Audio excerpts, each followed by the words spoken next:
Bonjour. Bonjour.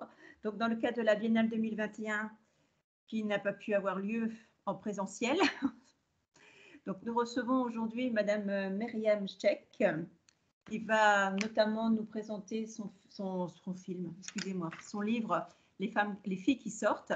Donc, Madame Cheikh, vous êtes anthropologue, sociologue, vous êtes spécialisée dans l'étude de la dissidence morale des jeunes des classes populaires au Maroc. Voilà, donc je vais vous laisser nous présenter votre livre, Les filles qui sortent, et si nous avons éventuellement des questions, nous les poserons à la suite, si vous voulez bien. Voilà, je vous laisse la parole. Merci beaucoup. Merci, bonjour à toutes et à tous. Voilà, je vais aujourd'hui essayer de vous présenter un petit peu ce que j'ai fait dans cet ouvrage, Les filles qui sortent, qui est tiré d'une thèse de doctorat en anthropologie. Et d'où est née en fait finalement l'idée de ce livre. J'ai commencé à m'intéresser à la prostitution au Maroc en 2006. Donc ça remonte maintenant un petit peu au milieu d'une décennie où la question de la prostitution était largement commentée dans la presse. Donc ce qu'il faut savoir, c'est que la prostitution apparaît dans les médias comme un phénomène social d'envergure dès les années 90. Et pourquoi je dis les années 90? Parce que c'est le moment où émerge une presse privée qui va accorder à cette thématique un traitement spécifique visant un sensationnalisme vendeur. Alors, on va avoir finalement des discours très stéréotypés sur cette question, des discours qui finalement apprennent très peu sur ce qu'est la prostitution dans le pays, et des discours qui n'apportent peu de questionnements réels sur les phénomènes. Alors, j'ai commencé donc à m'intéresser à ce sujet-là à travers ça, et je me suis dit, si la presse parle si mal de la prostitution tout en parlant beaucoup, qu'en est-il du côté des sciences sociales, de la sociologie ou de l'anthropologie? À ma grande surprise, la thématique avait donné lieu à très peu d'études. Je les compte vraiment sur les 5 doigts de la main, les études qui se sont penchées sur la question de la prostitution. Ce qui m'a un petit peu surprise, puisque on est à un moment où les études sur la prostitution fleurissent partout dans le monde, et notamment dans les pays du Sud, où on va avoir dès la fin des années 90 et tout au long de la décennie 2000 un ensemble de notions, de concepts qui vont émerger, où on va parler d'économie intime, où on va parler d'échanges économico-sexuels, où on va parler de transactions sexuelles. Donc on voit comment, en gros, la thématique prend de l'importance dans les sciences sociales, et notamment dans les études de genre et de sexualité, mais il y a complètement une impasse qui est faite sur cette question-là au Maroc, mais pas seulement au Maroc, dans l'ensemble des pays arabes. Il y a vraiment un silence qui est porté sur ce phénomène-là, à la fois par les anthropologues et les sociologues. Alors, je l'ai dit, hein, il y a quelques études. Il y a aussi des études pionnières qui ont été faites par des historiennes, notamment sur la prostitution à l'époque coloniale, et qui ont été des études importantes dans ma compréhension du phénomène au Maroc, puisque je le réinscris à chaque fois dans une compréhension sur le temps long, donc pour voir un petit peu qu'est-ce qui fait rupture et qu'est-ce qui fait continuité dans la pratique de la prostitution.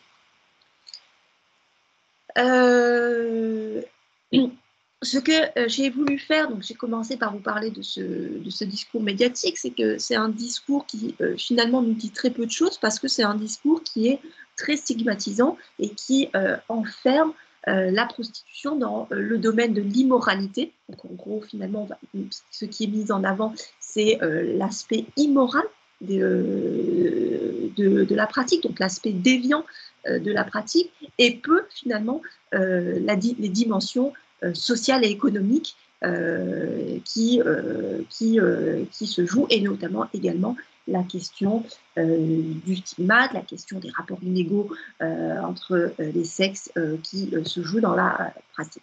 Donc cette absence d'intérêt sociologique a motivé cette étude et j'ai mené ce que j'appelle une ethnographie longitudinale, puisque pendant à peu près 7 ans, de 2008 à 2015, j'ai suivi le parcours de plusieurs jeunes femmes qui habitaient la ville de Tanger, située au nord du Maroc. J'ai partagé leur quotidien pendant 2 ans en habitant avec elles dans des colocations. Donc, j'ai partagé leur vie pendant 2 années afin de comprendre un petit peu quelles sont leurs aspirations personnelles, mais quelles sont aussi les aspirations collectives. Qu'est-ce que c'est que de vivre en colocation en étant jeune femme au Maroc. J'ai essayé aussi de comprendre un petit peu comment est-ce qu'on devient prostituée. C'est pour ça que j'ai fait une ethnographie longitudinale, parce que ce qui m'intéresse, ce n'est pas uniquement le moment, l'instant T de la prostitution, mais ce qui m'intéresse, c'est vraiment de redessiner, de comprendre un petit peu les trajectoires, et donc de comprendre comment est-ce qu'on entre en prostitution, comment est-ce qu'on s'engage, comment est-ce qu'on construit une carrière dans la prostitution, et surtout, comment est-ce qu'on en sort. Alors, pour comprendre un petit peu l'approche que j'ai adoptée, revenons un petit peu au titre du livre et à l'expression filles qui sortent.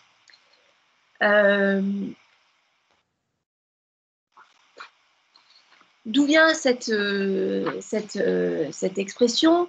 C'est une expression que j'ai reprise aux enquêtés. C'est l'expression que les filles sur lesquelles j'ai travaillé utilisaient pour parler de leur pratique. Elles l'utilisaient pour décrire leur activité. Donc en marocain, c'est Bebet les filles qui sortent. Dans ce mot, vous entendez bien qu'il y a le mot fille, et il ne s'agit pas, en utilisant ce terme, d'infantiliser les femmes de cette enquête, mais de reprendre le terme qu'elles utilisaient pour signifier plusieurs états sociaux. Quand une personne dit qu'elle est fille, qu'elle est une fille au Maroc, elle signifie par là, non pas qu'elle est une petite fille, mais qu'elle n'est pas mariée. En gros, le mot fille est intimement lié au statut virginal, à la question de se décrire sexuellement. Ça peut aussi vouloir dire, quand on parle de fille, ou en tout cas ça a été utilisé pendant longtemps pour dire de manière pudique je suis vierge. Donc même une personne qui a plus de la vingtaine, quand elle va dire que je suis fille, la manière dont c'est dit, ça peut être une manière de laisser comprendre je suis encore vierge. Mais cette signification, en fait, disparaît peu à peu à mesure que virginité et célibat sont dissociés. Alors on est au Maroc, donc dans les années 2000, les relations sexuelles au Maroc sont condamnées moralement, mais elles sont aussi interdites pénalement. Donc, en gros, on encourt, j'en dirai un petit mot tout à l'heure, on encourt une peine d'emprisonnement pour avoir eu des relations sexuelles hors mariage. Donc ça, c'est pour la loi pénale et aussi pour la morale sociale. Dans les faits, on est dans une situation où il y a de plus en plus où la pratique sexuelle au mariage est complètement banalisée, et du fait de cette banalisation, eh bien, on a vraiment cette dissociation qui est faite entre le fait d'être fille et le fait d'être vierge. Donc se dire fille, c'est finalement se situer dans un état de trouble, quelque part. C'est signifier à la fois son état de célibataire, notamment lorsqu'on a la vingtaine, sans renvoyer à son état virginal. Donc il y a une dissociation qui a été faite. Lorsque je rencontre les filles qui sortent en 2008, la majorité ont entre 18 et 24 ans, et c'est donc sur cet état de femme célibataire et cet état de jeunesse qui rassemble les enquêtés de ce livre que je me suis focalisée. Quand j'ai commencé à enquêter, j'ai d'abord rencontré un très grand nombre de femmes, et chacune d'elles s'inscrivait dans un type de pratique prostitutionnelle bien particulier. Donc, quand on parle de prostitution, finalement, c'est une notion qui définit très très mal ce que l'on entend par prostitution. Parce qu'à l'intérieur de la prostitution, on a plusieurs pratiques qui sont faites et qui sont différentes selon des catégories de femmes. Donc, j'ai rencontré des femmes âgées, j'ai rencontré des ouvrières, j'ai rencontré des femmes divorcées, j'ai rencontré des femmes qui étaient habituées de la prostitution sur ce qu'on appelle les places d'embauche au Maroc. Ce sont des places où les femmes se proposent à l'embauche, à la journée, dans les métiers de la domesticité, dans les métiers de service, et qui vont, sur ces places d'embauche, côtoyer des hommes qui, eux aussi, se proposent au travail à la tâche et qui vont parfois pratiquer la prostitution. Donc là, on est encore dans un cadre particulier de pratique prostitutionnelle. On a la pratique prostitutionnelle au sein de ce qu'on appelle des maisons de passe ou des bordels. Et puis, on a la prostitution, celle sur laquelle j'ai pu travailler, qui se déploie dans les établissements de divertissement, les boîtes de nuit, les cabarets, les cafés, etc. Donc, finalement, vraiment une multitude de pratiques et une multitude de profils. À l'intérieur de cette multitude-là, j'ai décidé donc de me focaliser sur ces filles-là qui ne cadraient pas avec les catégories classiques de la prostitution. Ce que j'ai voulu vraiment, c'est porter un regard sur ces jeunes femmes qui parlaient, enfin en tout cas qui, quand elles décrivaient leur activité, insistaient sur la différence de leur activité, entre leur activité et celle de femmes plus âgées qui sont associées à une prostitution dite populaire, c'est-à-dire la prostitution dans la maison de passe ou qui est gérée par une maquerelle où les femmes restent enfermées, c'est-à-dire restent à l'intérieur dans l'attente du client qui vient. Donc ces jeunes femmes-là n'étaient pas dans cette forme de prostitution. Alors, pour revenir à l'expression, donc tout en restant fidèle, c'était ça qui était important, à leur manière de nommer ce qu'elles faisaient, j'ai forgé à partir de ces termes filles qui sortent la notion de sortir, du sortir. Alors le sortir, qu'est-ce que c'est? C'est une pratique qui englobe différentes expériences qui ont toutes trait à la sexualité et à l'intimité. Alors sortir renvoie à la fois au travail sexuel, c'est-à-dire à une prostitution professionnalisée et systématisée. Le sortir renvoie également à une autre expérience qui est celle du divertissement. Donc, ça aussi, c'est une dimension sur laquelle je vais revenir et qui a été importante. Et le sortir renvoie à une troisième expérience qui est celle de la relation amoureuse ou de la conjugalité stabilisée. Ce qu'il faut savoir, c'est que ces jeunes femmes sont toutes en quête d'une chose, c'est celle de se marier, de s'insérer socialement. Et l'insertion sociale pour les femmes au Maroc passe encore par la valorisation du mariage. Donc sortir, c'est toujours dans l'objectif de vivre l'une de ces trois expériences, voire les trois en même temps. Et donc, sans nier l'une ou l'autre dimension du sortir, j'ai voulu rendre compte de l'articulation qui se jouait entre précarité, puisqu'il y a de la précarité, et je vais revenir là-dessus sur la question de l'insertion professionnelle, mais à cette précarité, il y a aussi cette découverte de soi. Donc je vais en dire un mot sur la manière dont ces femmes-là ont découvert leur sexualité, comment elles ont élaboré leur sexualité, et il y a aussi la dimension du devenir adulte, comment est-ce qu'on s'insère socialement en tant que femme issue de milieux populaires, donc de milieux précaires. Alors, comment est-ce que j'ai mené l'enquête? Je voudrais dire juste un petit mot sur cette enquête ethnographique.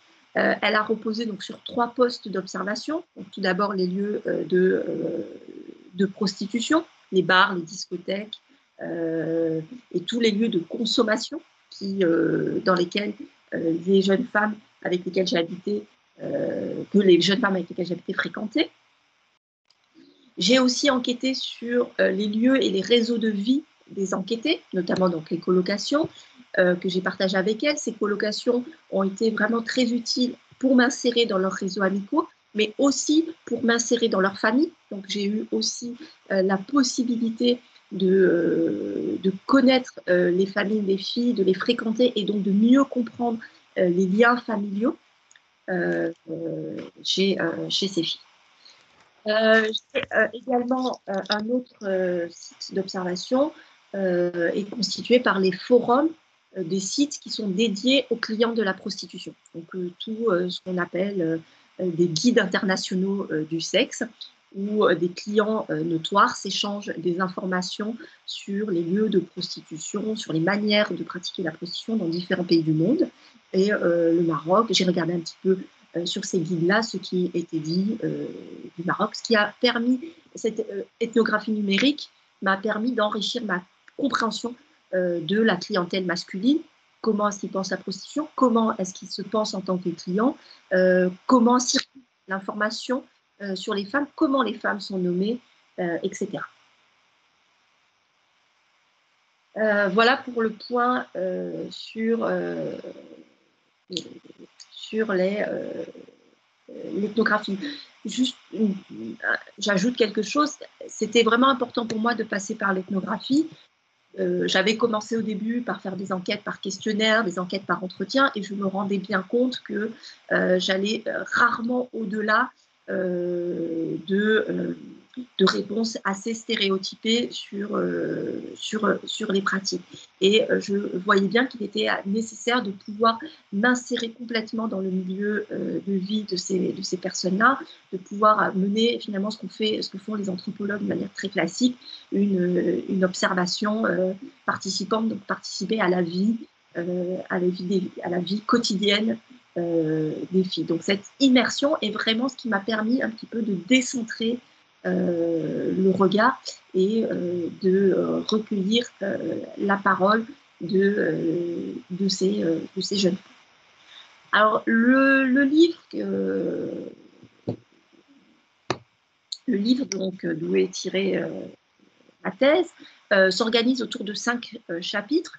On a un premier chapitre qui s'intitule Sortir à Tanger, et donc qui est focalisé vraiment sur la ville de Tanger, qui apparaît bien plus qu'un contexte de terrain d'enquête. C'est vraiment, Tanger est vraiment pris ici comme un acteur à part entière, hein, puisque j'ai voulu comprendre un petit peu comment s'est constituée la géographie sexuelle, la géographie prostitutionnelle et la géographie festive dans cette ville-là, qui sont toutes les trois enchevêtrées.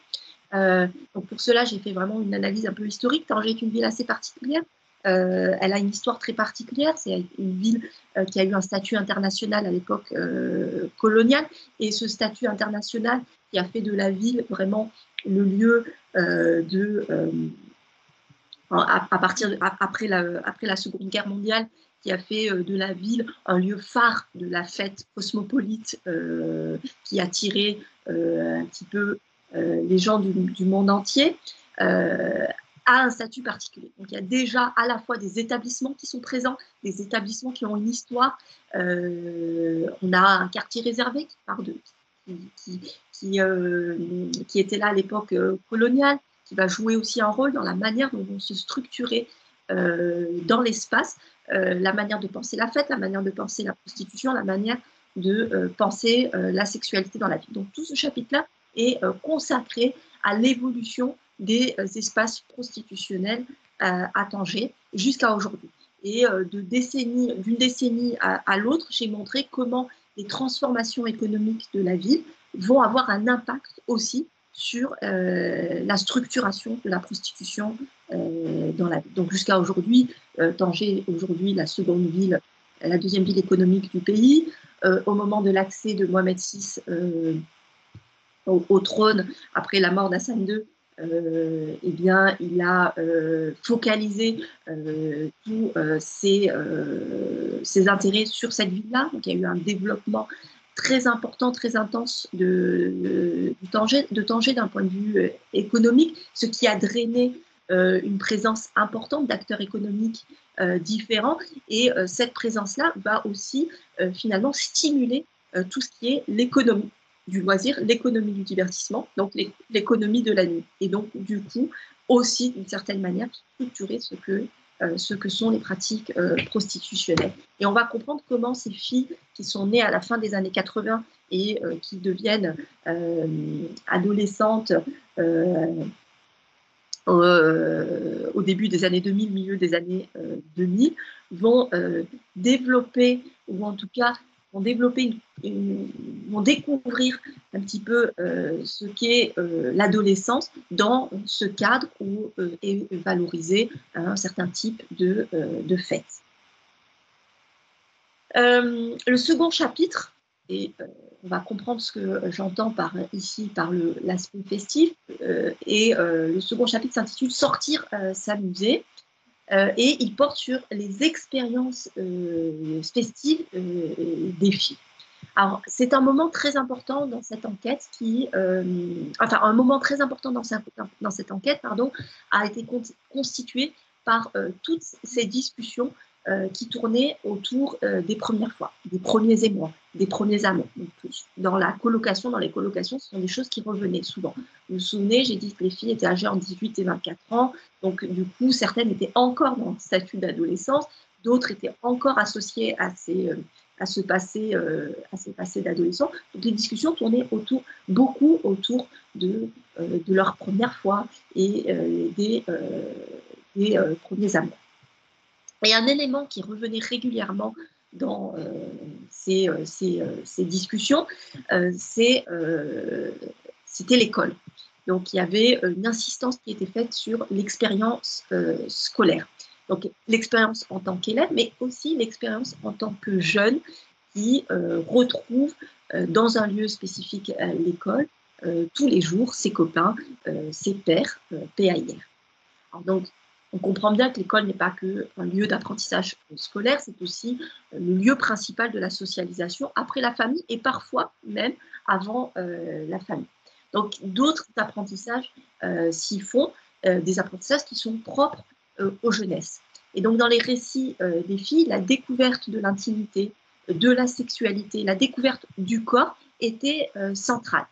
Et ce qui était aussi central, c'était le caractère ordinaire de ces expériences. C'était la banalisation de ces expériences. On est toujours au Maroc, dans un cadre où c'est la sexualité hors mariage, l'intimité hors mariage, est moralement condamnée. Ou en tout cas, on ne peut pas en parler ouvertement, on ne peut pas le revendiquer ouvertement. Mais on a une certaine il y a un aspect très ordinaire des choses, une certaine banalisation qui est importante à prendre en considération. Alors en fait, s'il n'y a pas de revendication, s'il n'y a pas de reconnaissance légale de ces expériences intimes et sexuelles, elles sont néanmoins valorisées. Elles sont valorisées parce qu'elles sont insérées dans des mécanismes de socialisation juvénile autonome. C'est parce qu'elles ont lieu au sein de l'école, c'est-à-dire finalement un lieu qu'on accepte comme étant le lieu de l'apprentissage, le lieu de l'adolescence, le lieu où on va un petit peu pardonner les excès et les transgressions.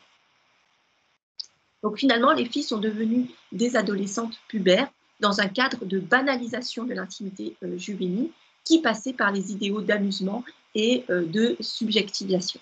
Donc c'est ce qu'elles appellent en tangérois de Kahkir et que j'ai traduit dans le livre par les délires juvéniles. Donc à chaque fois, il y a vraiment une importance qui est accordée aux mots, à la terminologie qui est employée par les acteurs eux-mêmes. Donc les délires sont une étape essentielle dans la définition de sa propre valeur sociale. Ce qu'elle découvre finalement au sein de l'école, c'est des moyens de se valoriser. Qu'est-ce que ça veut dire? C'est que ces délires sont émancipateurs dans la mesure où l'accès au divertissement constitue une forme de capital, puisque les jeunes femmes qui ont une bande de copains, les jeunes femmes qui fréquentent les lieux de l'amusement juvénile, les cafés, les salles de billard, les plages, discothèques, et qui sont courtisées, finalement démontrent une certaine honorabilité. C'est celles qui sont respectées. Donc là, on est finalement dans des questions adolescentes que l'on retrouve un petit peu partout. La question de la réputation à l'âge adolescent, la valeur sociale à l'âge adolescent. Dans ces délires, ce qui m'a intéressée, ce sont aussi les cadres culturels par lesquels les filles ont élaboré leur sexualité.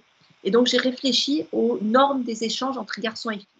Et donc, ces normes, elles empruntent largement aux normes dominantes du don masculin et du recevoir et du contre-don féminin. Donc, en découvrant la sexualité, les filles découvrent également que l'intime est capitalisable. C'est aussi ça qui est important pour comprendre un petit peu comment le glissement va se faire peu à peu vers la professionnalisation prostitutionnelle. Les délires dérivent, donc on a des délires qui dérivent peu à peu à mesure que les filles vont être exclues du système scolaire. Donc à mesure qu'elles vont être exclues de l'école, elles vont être exclues du cadre qui valorise leur délire. À partir du moment où on est exclu de ce cadre-là, eh bien, ces délires-là ne sont plus valorisés. Au contraire, ils sont stigmatisants. Donc, à mesure qu'elles vont être exclues du système scolaire, qu'elles vont faire en même temps l'expérience de la précarité du travail, eh bien, la capitalisation du sexuel va s'exacerber.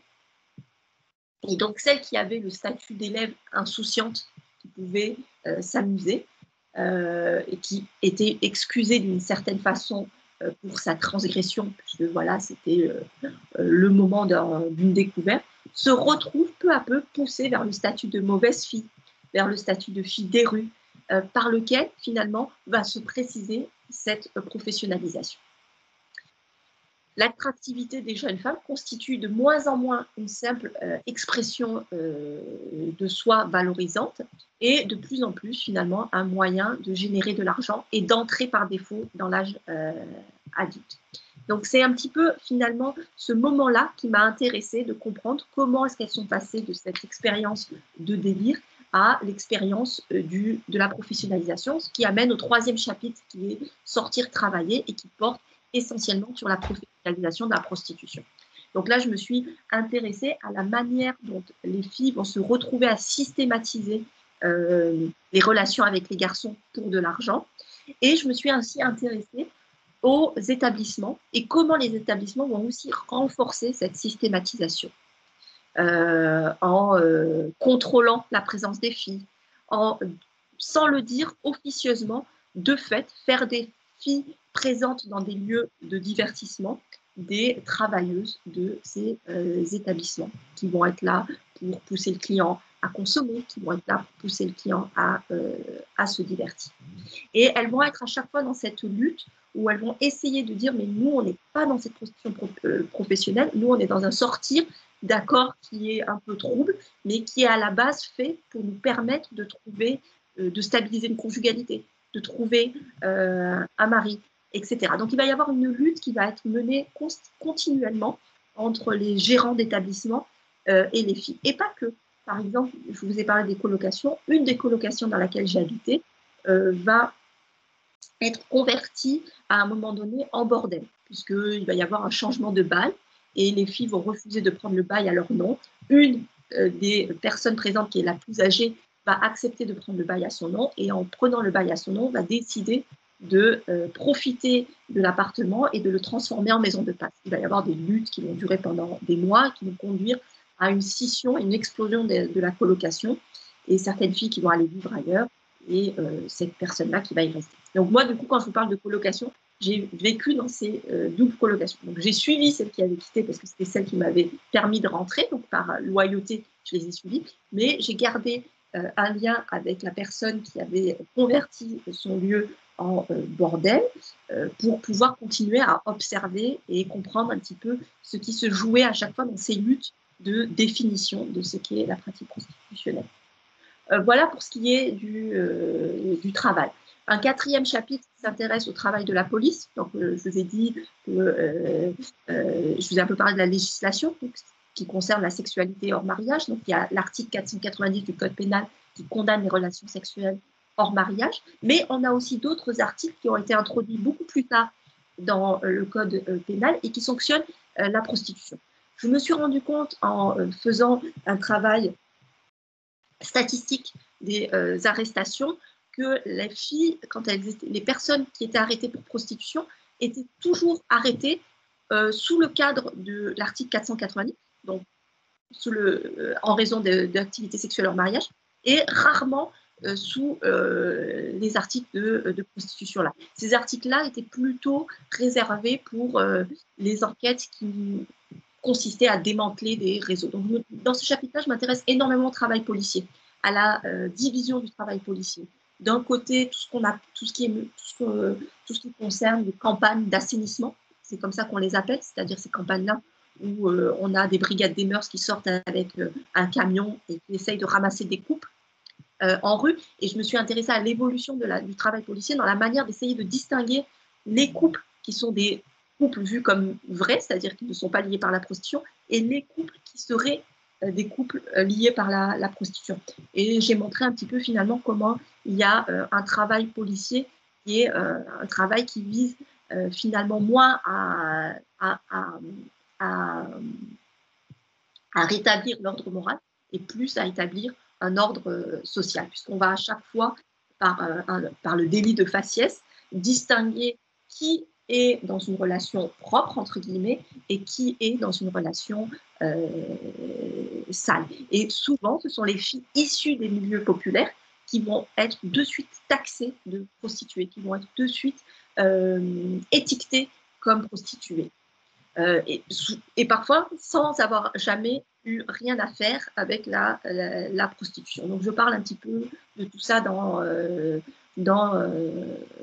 ce chapitre, et je montre aussi comment le travail policier contribue à constituer cet espace social de la prostitution à Tanger. Le dernier chapitre porte sur la manière dont on arrive à se désengager de la prostitution, donc il s'appelle « Quitter le sortir ». Et donc là, je reviens sur toutes les tentatives que mènent les filles à chaque fois pour s'éloigner de cette systématisation professionnelle, pour se stabiliser, que ce soit par le mariage, que ce soit par la migration, les deux seules finalement voies d'insertion qui leur sont possibles. Alors évidemment, j'ai oublié de le dire, hein, dans tout ce qui est travaillé, il y a aussi tout un aspect qui concerne leurs expériences qu'elles ont. Toutes les filles que j'ai connues, quand elles quittent l'école, même quand elles étaient à l'école, travaillaient dans la domesticité, dans la restauration, dans les services, dans l'usine. Elles passent toutes par des expériences de travail, et même quand elles sont en prostitution, elles travaillent. Donc, la question du travail est très importante. Alors, pour conclure, hein, finalement, dans le sortir, ce qui m'a intéressé, c'est cette articulation entre travail, entre divertissement et entre devenir adulte, qui permet de comprendre les mécanismes qui reproduisent la précarité des jeunes filles. Une chose que je n'ai pas évoquée, c'est aussi la question de l'insertion matrimoniale. Et donc là, c'est quelque chose qui me permet de voir de manière plus historique les mutations profondes qu'a connues le Maroc dans la manière de construire sa famille. Donc, ce dont je me suis rendu compte, c'est que ces filles-là de milieux populaires proviennent de familles où il n'est plus possible pour ces familles-là d'assurer le mariage de leurs filles.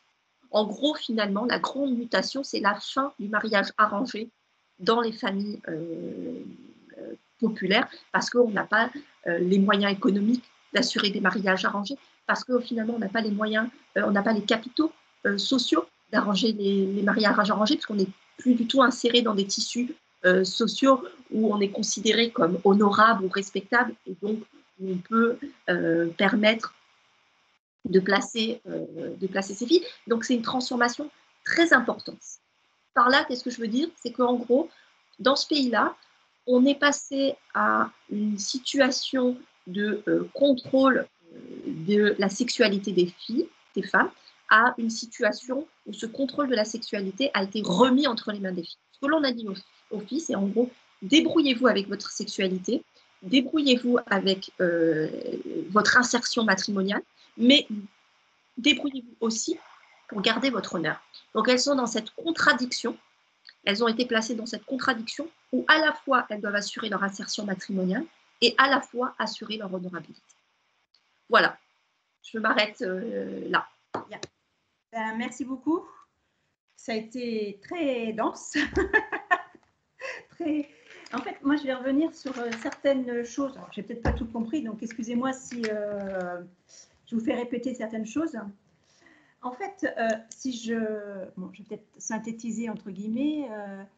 Si je comprends bien ce que votre exposé, la plupart du temps, ce sont des filles de milieux populaires, très précaires, qui essayent de s'insérer socialement, mais qui glissent vers cette prostitution. C'est bien ça. En fait, elles essayent de trouver un moyen économique, je dirais un moyen économique, entre guillemets, pour s'en sortir. Complètement. Alors j'ai oublié de dire, hein, quand je dis de milieu populaire, c'est une partie des classes populaires. J'aurais dû situer un petit peu leur famille. Ce sont des femmes, la plupart, qui sont vraiment marquées par une gestion, par le manque dans leur famille. Alors souvent des pères qui ne travaillent plus, qui ont arrêté de travailler à la suite de maladies chroniques, qui vont même parfois décéder. Donc ça aussi c'est quelque chose qui revient. Des mères qui, quand elles travaillent, n'arrivent pas à subvenir aux besoins de la famille, qui aussi parfois vont tomber malades. Donc aussi cette question des maladies chroniques qui revient. Donc on est quand même dans des foyers où il y a une grande précarité économique. D'accord. Okay. Donc, mais alors, comment dire? En fait, j'ai l'impression qu'au départ, pour elle, c'était un amusement, entre guillemets. Je dis bien entre guillemets parce que... Et après, entre l'amusement, elles tombent dans le professionnalisme. Et comment est-ce qu'elles sont conscientes de glisser vers ce professionnalisme, ou pour elles, elles prennent toujours ça comme un amusement parce que, je sais pas, est-ce qu'elles se font, parce qu'elles reçoivent des sous, des cadeaux, des bijoux, je sais pas, j'imagine. Donc en fait, est-ce qu'elles ont conscience de glisser vers ce changement social en fait? Ouais, elles en ont absolument conscience. C'est pour ça qu'elles luttent. Quand j'ai parlé justement de ces résistances aux établissements qui vont leur imposer de venir tous les soirs à la même heure, et si elles manquent un soir, eh bien on va plus les laisser rentrer, alors que pour elles, passer la présence par exemple dans des boîtes de nuit, c'est une manière aussi d'éviter une systématisation qui professionnalise. Donc elles en sont bien conscientes et elles essayent de lutter tant bien que mal.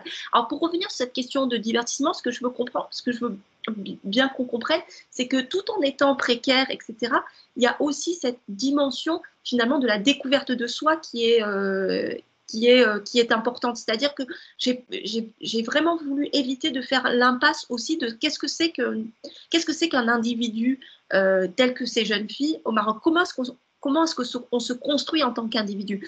Et on va se construire, évidemment, il y a la précarité qui joue un rôle important, mais il y a aussi tout ce que l'on découvre et tout ce qui nous permet aussi dans cette société-là de nous valoriser.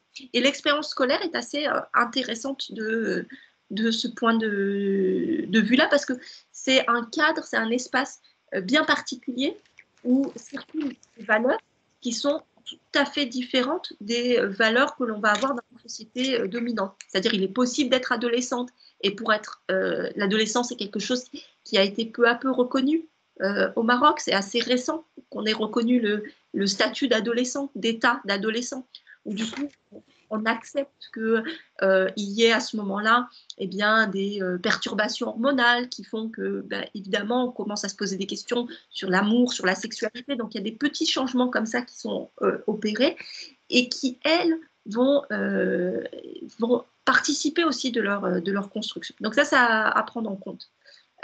Tout en sachant qu'il y a toujours vraiment cette précarité qui va à chaque fois exacerber les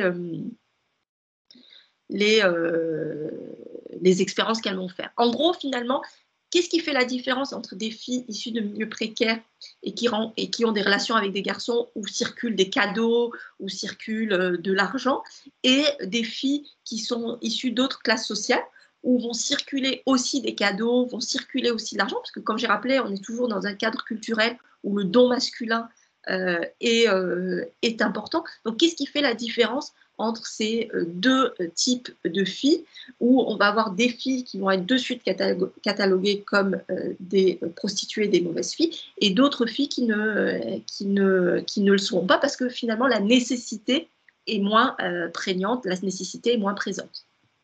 D'accord. Alors moi, alors c'est peut-être moi qui n'ai pas tout compris, excusez-moi, mais en fait, j'aimerais bien revenir sur le chapitre, enfin, sur votre exposé lorsque vous avez parlé de l'école. Parce que en fait, j'ai du mal à comprendre l'expérience scolaire, comment vous l'avez décrit. Excusez-moi, j'ai du mal, oui, j'ai pas tout compris en fait entre l'expérience scolaire, l'insertion juvénile dont vous avez parlé liée à l'école. Et en fait, excusez-moi, mais j'ai pas compris le rôle de l'école dans la banalisation entre guillemets du délire juvénile en fait. Excusez-moi. Hein. Non, non, non, je vous en prie. Alors, comment le dire autrement? C'est finalement, alors on est chez ces filles, c'est pour beaucoup, enfin pour toutes finalement, elles sont la première génération de filles qui sont scolarisées. Leurs mères n'ont pas été à l'école, leurs pères n'ont pas été à l'école ou très peu.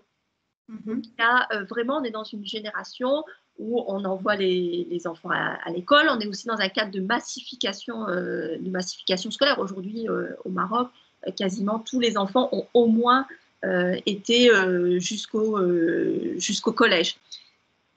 Et c'est très important parce que ça change vraiment la manière dont on pense ce qu'est un jeune, la manière dont on pense ce qu'est un adulte. Ce que j'ai voulu montrer par l'école, c'est de voir comment les filles qui sont scolarisées et qui vont pour certaines aller jusqu'au lycée, il y en a une seule qui va faire une année à l'université, donc qui vont vraiment rester assez longtemps dans le cursus scolaire, comment cet espace-là est un espace qui va les construire, où il y a des valeurs qui circulent. Et ces valeurs sont complètement en contradiction avec celles qu'il peut y avoir au sein de la famille. C'est-à-dire qu'on va valoriser le fait de s'amuser, on va valoriser le fait d'avoir des relations avec les garçons, on va valoriser le fait d'avoir des expériences amoureuses. Est-ce que vous comprenez un petit peu pourquoi est-ce que j'ai mis l'accent sur l'école? Parce que c'est finalement la circulation de ces valeurs-là et ce qui nous permet de comprendre la banalisation des relations sexuelles hors mariage dans un pays où elles continuent d'être condamnées. En fait, c'est un petit peu antinomique, entre guillemets, si j'ai bien suivi, en fait, vous venez de dire que l'école banalise, entre guillemets, comment dire, banalise les relations sexuelles. Alors, ce n'est pas l'école en tant qu'institution, hein. Non. C'est bien clair. Hein. C'est l'environnement, en fait. C'est comment dire. Elles se retrouvent ensemble. Exactement.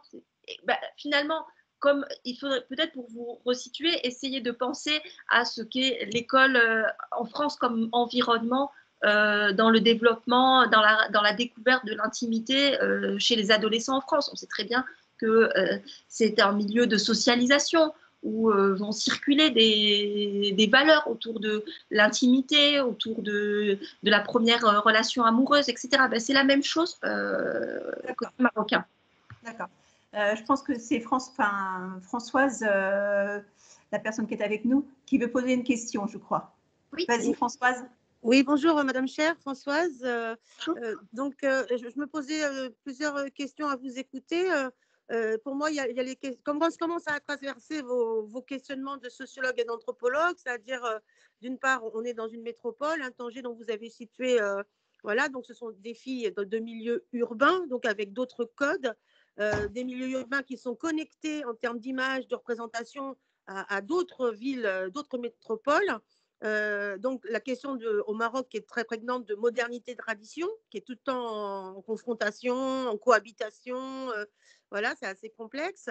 Dans Tanger, qui est vécu aussi comme une ville européenne, donc peut-être que ça peut, dans certains imaginaires, peut-être la plus européenne des villes du Maroc, j'en sais rien. Donc, tout ça, comment ça vient percuter ces jeunes filles des milieux populaires qui, à un moment donné, peuvent aussi aspirer à ressembler à des filles, quelles qu'elles soient. Donc, la question de ça, modernité, tradition, la question de la liberté, parce qu'à un moment donné, pas transgresser, vous avez utilisé le mot transgresser, c'est aussi accéder à un statut de femme libre, même si c'est conscience, inconscient ou pas, je ne sais pas. Tout ça, ça a peut-être pu rentrer dans votre… voilà. Et la dernière question que j'avais, je m'excuse, hein, mais j'ai vu le film, très beau film, sur les chemins de Majouba. Et donc, la question justement de ces filles mères, donc peut-être que ça n'a pas été le cas pour ces jeunes femmes, mais voilà, beaucoup de filles qui, dans leur processus de conjugalité, acceptent une relation sexuelle avec un homme, tombent enceintes et sont rejetées par leur famille. Et du coup, on rajoute une couche de précarité et parce qu'elles perdent de statut, parce que l'enfant n'est pas reconnu. Enfin, voilà, bref, je ne veux pas changer de sujet, mais voilà, sur les filles de 18 à 24 ans que vous avez rencontrées, est-ce qu'il y a eu ce type de discours aussi, la peur de tomber enceinte, par exemple, qui même chez une femme qui ne se prostitue pas, on sait très bien que pour une femme, tomber enceinte, c'est pas rien. Donc, même si on n'est pas au Maroc. Donc, tomber enceinte, à quel moment vous parlez de ces questions-là Alors, la question, je vais commencer par la fin et je remonterai sur la question des Voilà, il y a un problème de micro. Oui.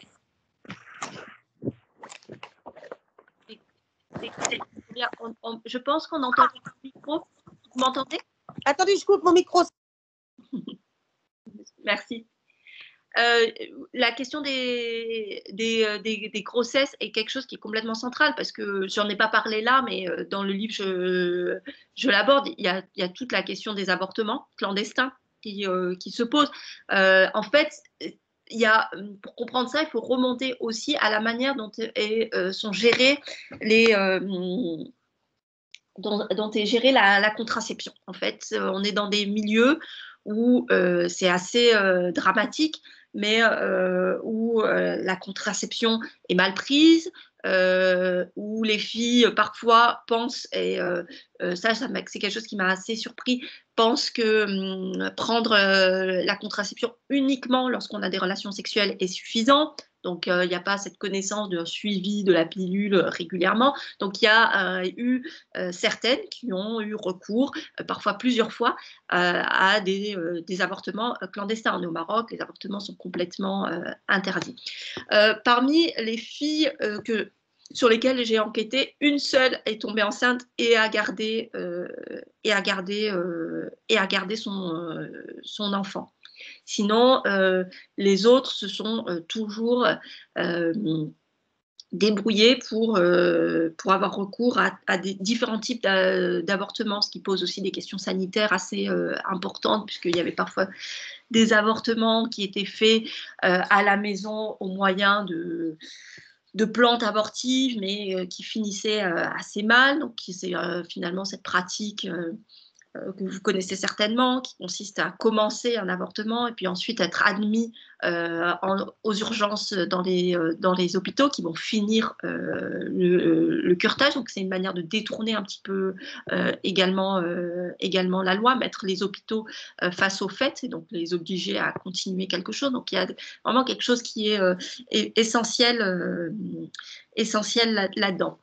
Alors, pour revenir, ça renvoie toujours aux questions des libertés. Et là, j'entends sur le cadre juridique des questions sexuelles au Maroc. Donc, ce sont des questions qui reviennent depuis plusieurs décennies, où on a régulièrement, et peut-être de manière beaucoup plus intense cette dernière décennie, des scandales autour des questions de sexualité qui reviennent régulièrement et qui sont là pour rappeler finalement un cadre juridique qui est complètement en contradiction avec les pratiques intimes et sexuelles au Maroc. Si on pense par exemple à l'avortement, il y a eu une campagne qui a été menée il y a quelques années, qui a fait beaucoup de bruit parce qu'il y a eu énormément de scandales. Donc une campagne qui visait à autoriser l'avortement, mais à inclure dans les motifs autorisant l'avortement les conditions sociales. Donc en gros, mettre en avant le fait que si des femmes ne sont pas en mesure de subvenir aux besoins de l'enfant, eh bien de pouvoir… Pardon. Excusez-moi. Eh bien de pouvoir les autoriser à avorter. Alors, j'ai peut-être pas retenu toutes vos questions, mais il y en a une sur laquelle je voudrais peut-être répondre et qui est importante sur la question tradition-modernité. Vous avez dit, alors Tanger est peut-être la ville la plus européenne, mais en fait, pas vraiment. C'est sans doute la ville la plus conservatrice du Maroc. Alors, ça peut choquer, mais Tanger a une double facette. Elle peut être vue à la fois, et elle a comme ça été très exportée culturellement, être vue, ben voilà, notamment avec toute cette histoire du Tanger international, comme la ville la plus cosmopolite. Mais là, je dirais que c'est vraiment une vision d'une seule facette de Tanger qui s'arrête à des espaces très minimes de Tanger, qui sont finalement le vieux Tanger, mais tout le reste de la ville qui compose la majorité de la population tangéroise. Et c'est un espace qui est très conservateur, contrairement à d'autres villes du Maroc.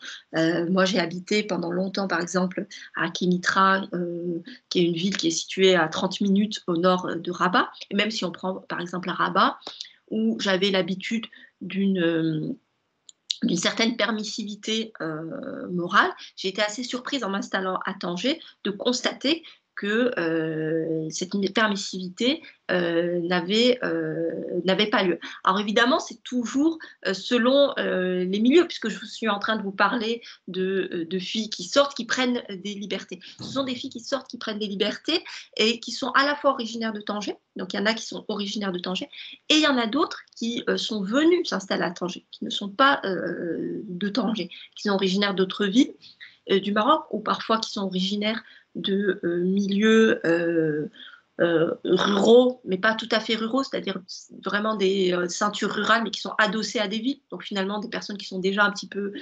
urbanisées, et qui sont venues s'installer à Tanger pour travailler dans les usines. Puisque Tanger, comme je l'ai dit, c'était la deuxième ville économique, et il y a eu de développement de zones franches avec l'installation de certaines usines, notamment textiles, dans la ville, et qui a drainé une population féminine importante. Et donc, c'est vraiment ces femmes-là qui prennent des libertés, qui sont complètement en transgression, qui revendiquent aussi quelque part cette dissidence. Dans le chapitre sur le travail de la police, j'explique aussi comment elles interagissent avec la justice et la police là-dessus, où elles parlent des injustices qui leur sont faites à travers des lois complètement rétrogrades. D'accord. Donc, moi, je vais revenir. Donc, on a dit comme ça que la plupart souvent, donc, c'était leurs conditions sociales, entre guillemets, qui les amenaient à la prostitution. Certaines, c'était peut-être, c'était plutôt une volonté individuelle, mais est-ce qu'elles avaient d'autres options pour s'en sortir que la prostitution? Parce qu'en fait, vous disiez que toutes travaillent, en fait, la plupart. Elles sont soit domestiques, elles travaillent dans les restaurants, dans les usines, dans le textile. Donc, est-ce qu'on peut imaginer, enfin, je ne sais pas, hein. En fait, avaient-elles d'autres choix que la prostitution? Alors, d'autres choix, oui, puisqu'elles les ont fait, hein, puisqu'elles elles travaillent, mais elles n'y ont pas trouvé, en tout cas, ce qui correspondait à leurs aspirations. Et c'est pour ça que le sortir est assez important, parce que je vous l'ai dit au début, hein, une des aspirations essentielles, c'est quand même d'accéder à un statut stable, un statut conjugal stable, d'accéder au mariage.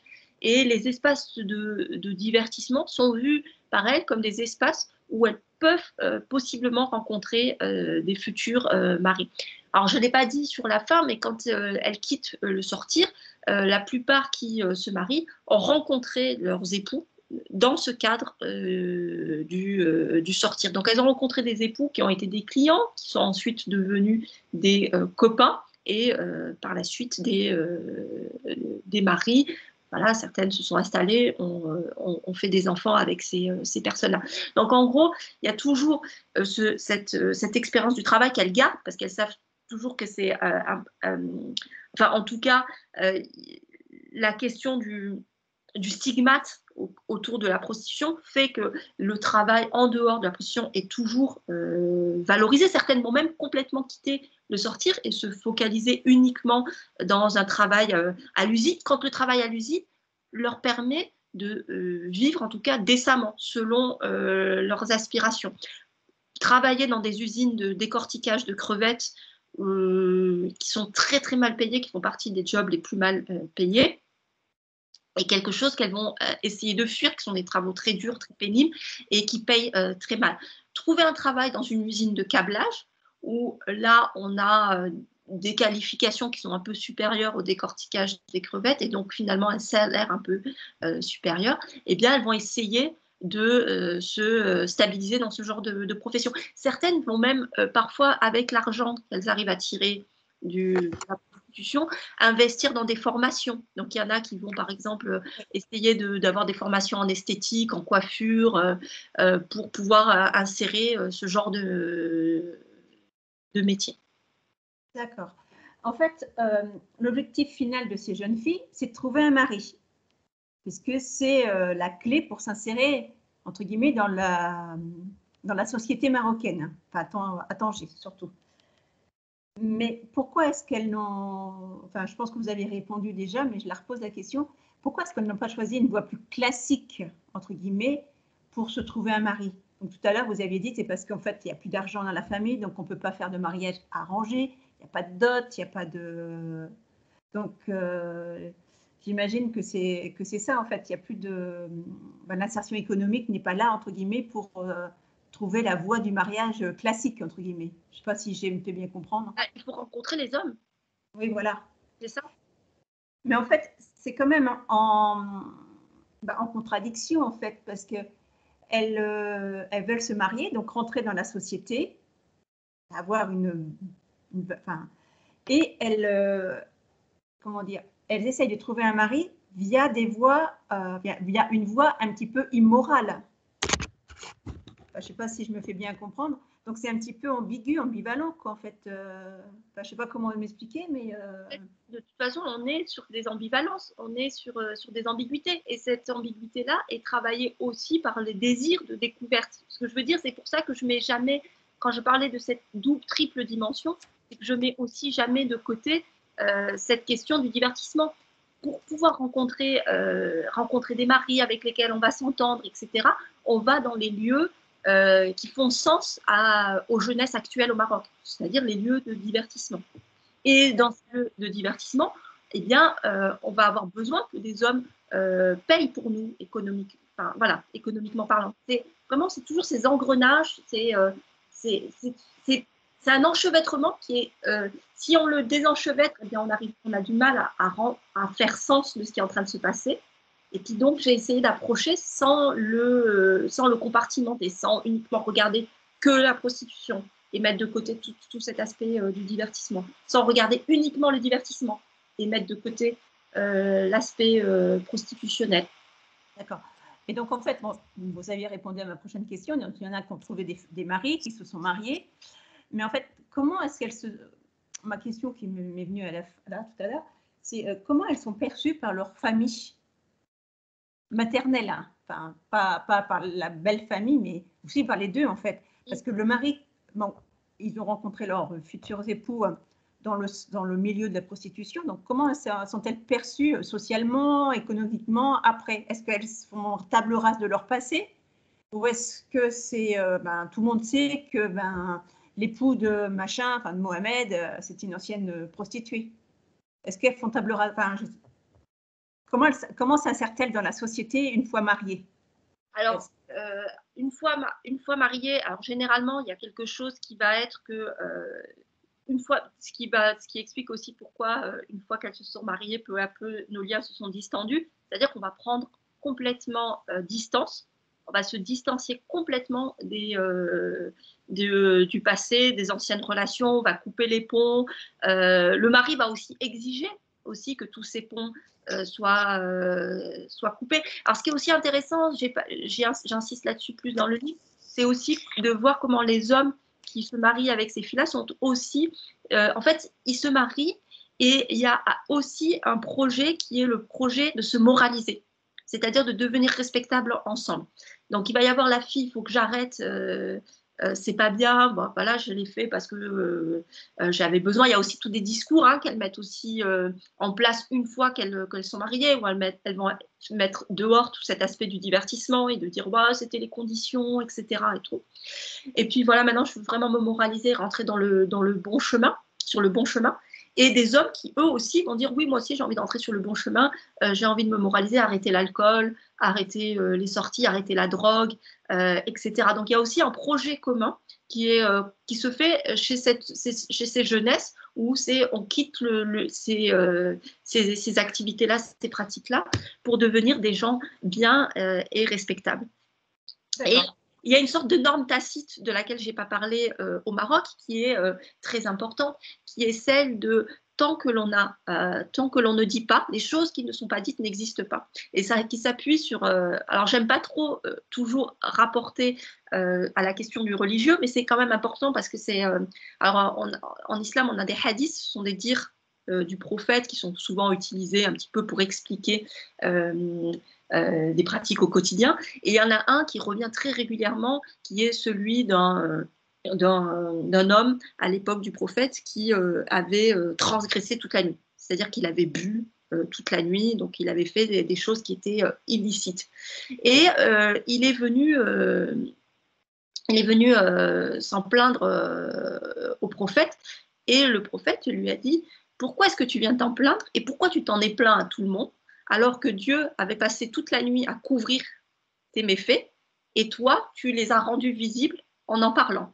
Et en gros, finalement, c'est un hadith qui permet de dire qu'en gros, la faute la plus grave est celle qui consiste à raconter ses transgressions au lieu de les taire. Et c'est une norme qui est très vivace encore aujourd'hui au Maroc et qui était très vivace au sein des familles. C'est-à-dire que les familles ont discuté jamais de ce que les filles faisaient, sauf quand il y avait des éclats, donc au moment des conflits, et c'était plutôt des conflits qui avaient lieu parfois avec des cousins ou des cousines ou des oncles ou des tantes. Donc là, on explosait en disant « ouais, de toute façon, on sait ce que tu fais ».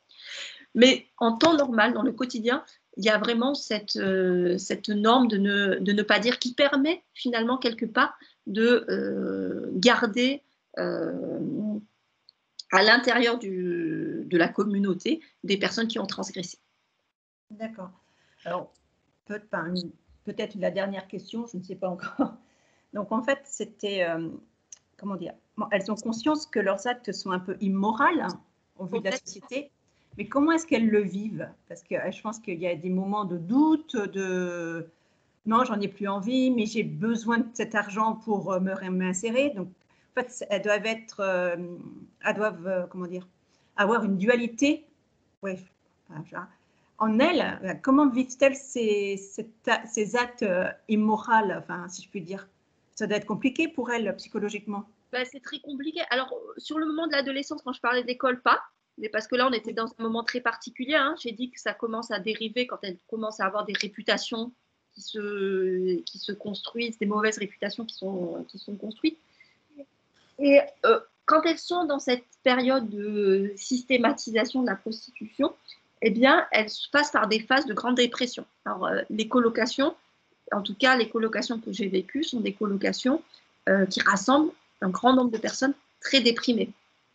Et une dépression qui dit pas son nom. Donc, il va y avoir comme ça des phases où elles vont essayer de plus du tout sortir, s'arrêter parce qu'elles vont être prises de doute, elles vont essayer de mettre à distance, mais ensuite, l'argent faisant qu'elles en ont besoin, elles vont repartir. Donc, il y a des phases qui sont régulières de tentatives de désengagement avant d'arriver à la sortie définitive du sortir. Donc, il y a vraiment, elles sont constamment dans ce sentiment contradictoire entre j'assume et j'y arrive pas. La culpabilité due au stigmate, aux mauvaises réputations est trop forte et fait qu'il y a des moments où je n'y arrive pas. Et ce sont des moments aussi où je n'y arrive pas parce que finalement, ma relation que je pensais être sérieuse avec telle personne a échoué. Il y a eu plusieurs conjugalités qui se sont stabilisées mais qui ont échoué. elle a échoué. Bon, ben, finalement, je suis obligée de retourner dans un truc très professionnalisant où je vais devoir ressortir tous les soirs, me taper les videurs qui vont me dire pourquoi tu n'es pas venu hier soir à telle heure, etc., etc. Donc, il y a quand même des grosses phases de dépression qui sont liées à ça. Des moments où elles vont quitter la colocation, retourner dans leur famille en disant bah, ça y est, moi je retourne dans ma famille, je ne sors plus, mais où elles vont être contraintes de revenir quelques mois plus tard. Ou des tentatives de changer de ville aussi pour casser la réputation qu'elles ont, qui s'est construite autour d'elles dans une ville donnée. D'accord. J'avais une question qui m'est suite à la... Ah oui, sont-elles, mais en fait, la question, c'est est-ce qu'elles sont accompagnées psychologiquement pour quand elles sortent? Qu'est-ce que vous voulez dire par accompagner psychologiquement? Il y a, je sais pas, okay. Mais là, en fait, vous décrivez une phase, comment dire, de dépression, entre guillemets. Elles passent par des phases de dépression. Est-ce qu'elles, bon, je ne sais pas, est-ce qu'on peut imaginer qu'elles vont voir un psychiatre, un psychologue, et quelqu'un qui puisse les aider à les réinsérer, à les aider, tout simplement? Non, malheureusement, vraiment, pas du tout. Bon, alors déjà, on est dans un pays où il n'y a pas vraiment cette culture de l'aide, enfin de l'appel à l'aide psychologique, où souvent même ce secteur-là de la santé est souvent associé finalement à la folie, etc.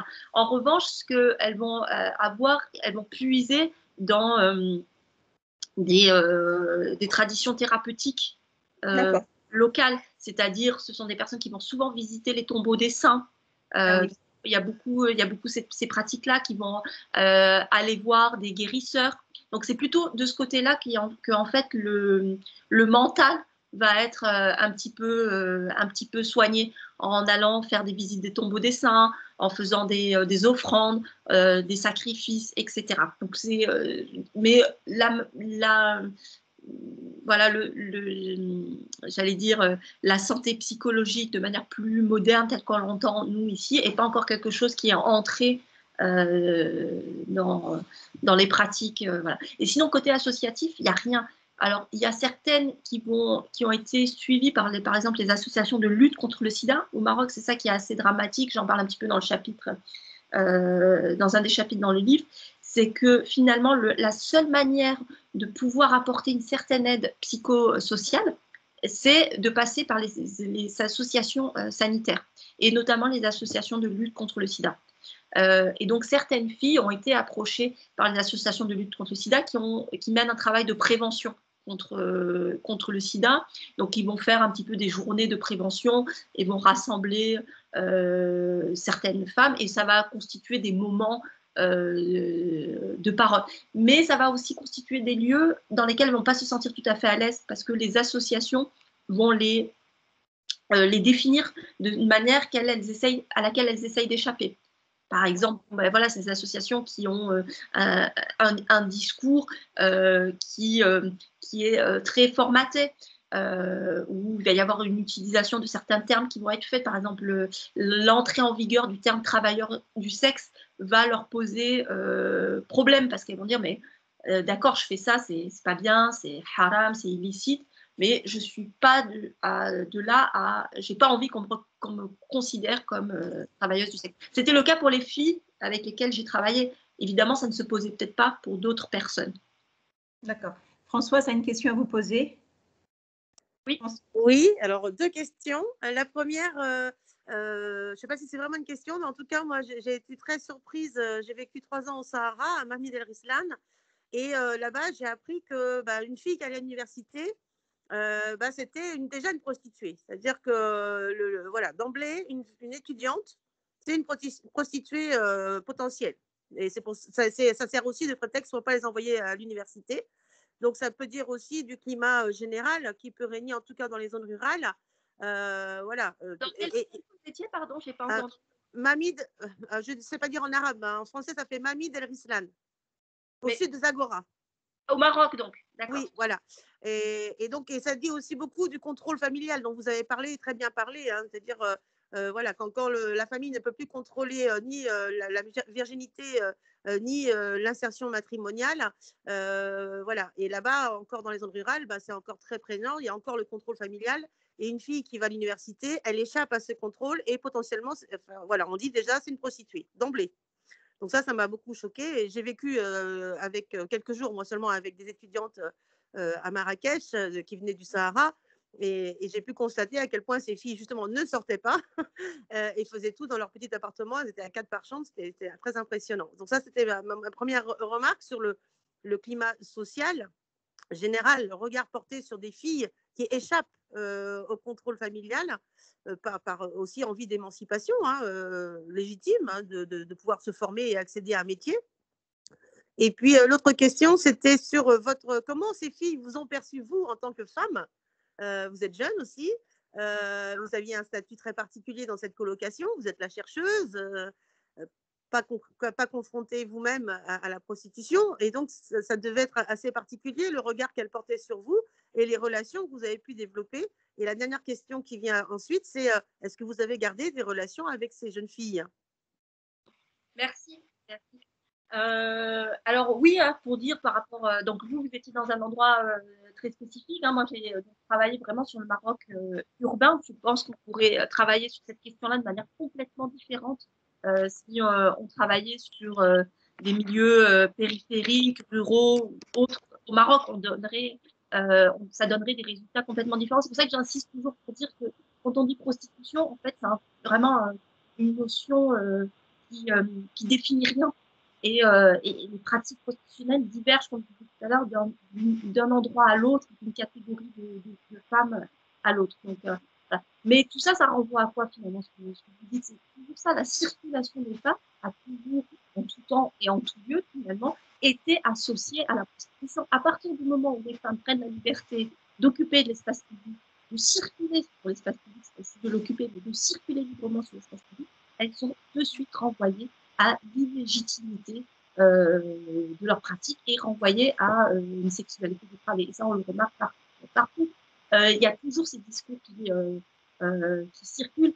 Finalement, ces discours sur les étudiantes, sur les universitaires, ne circulent pas que issus de Zagora. Moi, je les ai entendus aussi dans des milieux machos, dans des milieux conservateurs, où on va regarder, pas forcément dans des milieux conservateurs, finalement, dans des milieux surtout machistes, où on va regarder le fait d'aller à l'université comme un moyen, quelque part, d'avoir une sexualité mariage. Donc ça, c'est vraiment ce qui pèse sur les femmes. Et le stigmate de la prostituée est finalement le stigmate de la pute, parce que c'est ce terme-là qu'il faut reprendre. C'est un stigmate qui concerne toutes les femmes, peu importe l'activité sexuelle qu'elles aient, peu importe qu'elles soient insérées dans la prostitution. Ah oui, l'autre question sur ma place dans la colocation qui est très importante. Alors, tout d'abord, les filles savaient exactement pourquoi j'habitais à Béziers. Ça a pris du temps, il a fallu 1 an avant de pouvoir m'insérer dans une colocation, d'être acceptée par les filles. Donc, ça a mis du temps que des personnes acceptent d'avoir quelqu'un qui soit là uniquement pour observer des pratiques qui sont finalement des pratiques qui ne sont pas très fières. Et ceci m'amène à parler un petit peu de la manière dont j'ai fait ma place au sein de la colocation. Ça a pris beaucoup de temps. Alors, à partir du moment où j'ai réussi à intégrer les colocations, j'étais contente. Je pensais que le plus gros du travail, après avoir galéré pendant 1 an, avait été fait. Mais en fait, non. Une fois que j'étais dedans, les premiers temps, j'ai été complètement marginalisée. C'est-à-dire que j'ai été exclue des conversations. Évidemment, quand les filles se sont rendues compte que j'étais là tout le temps et que mon objectif était finalement d'observer leur vie, ça les mettait un peu mal à l'aise. Donc, il a fallu avoir toute une phase où j'ai dû construire une relation amicale avec elles, où j'ai dû les mettre en confiance. Et cette confiance, elle s'est faite au bout de quelques mois, je dois dire. Au début, j'étais là et vraiment, personne ne me parlait, ou alors j'étais exclue des conversations les plus importantes, à tel point que j'avais été voir la personne qui m'avait permis de rentrer dans la colocation, dire écoute, j'ai l'impression que les filles, elles n'ont pas compris pourquoi j'étais là. Elles pensent que je suis juste là comme une colocataire. Elles n'ont pas compris que mon travail, c'était de travailler, de comprendre un petit peu leur pratique, etc. Et cette fille-là m'a dit très justement, toi, tu veux comprendre pourquoi les filles sortent? Eh bien, tais-toi et écoute. Je me suis dit, bon, ben, je vais peut-être mettre à profit cela. Donc, toute mon ethnographie est passée au début, d'abord essentiellement par le silence.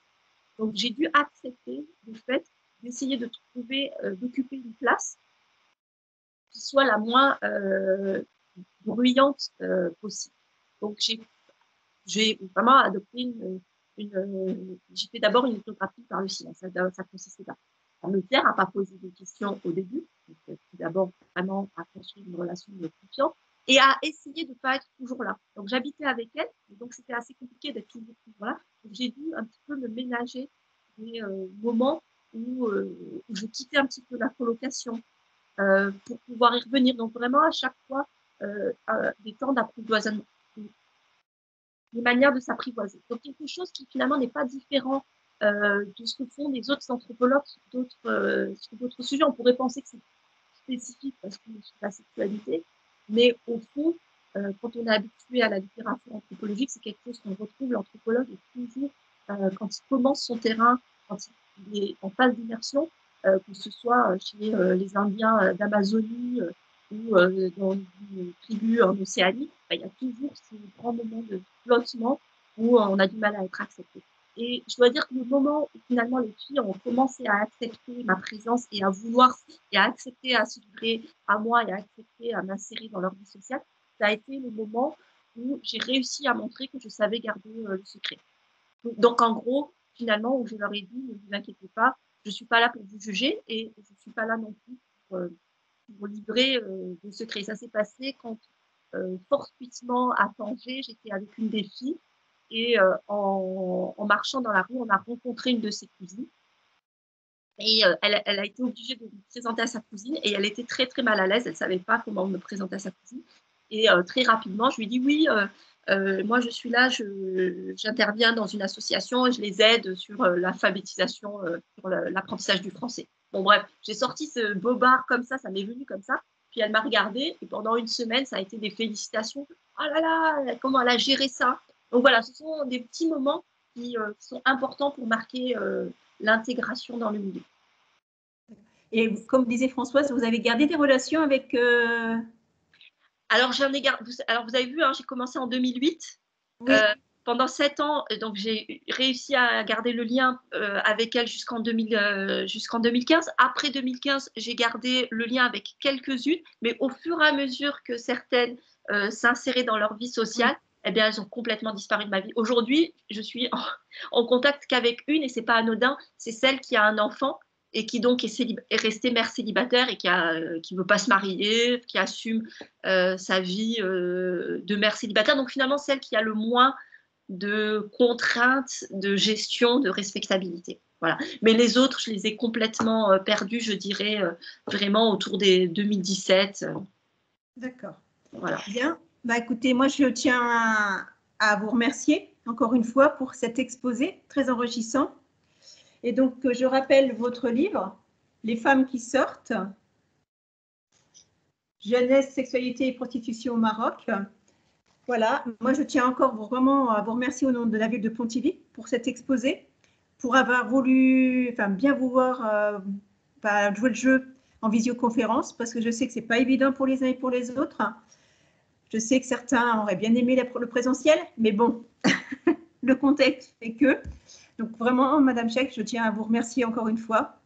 Et puis, moi, je vous dis bon courage dans vos recherches. Merci. Et puis, peut-être une prochaine biennale, on ne sait jamais. Peut-être. Voilà. Bon courage avec la fin de la biennale. Merci beaucoup. Au revoir. Bonne journée, bon courage, au revoir.